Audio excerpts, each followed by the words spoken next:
Hello guys, in today's video I'm gonna show you how to fix Roblox black screen problem easy and quick. First click here and then type background apps, turn off this option and then go back and now click here and then type task manager. Now you have to look for Roblox. If you find it here, just close it.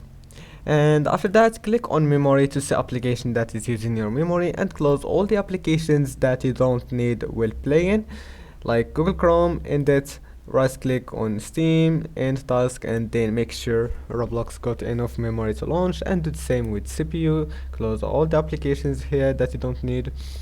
And after that, just go back and try again,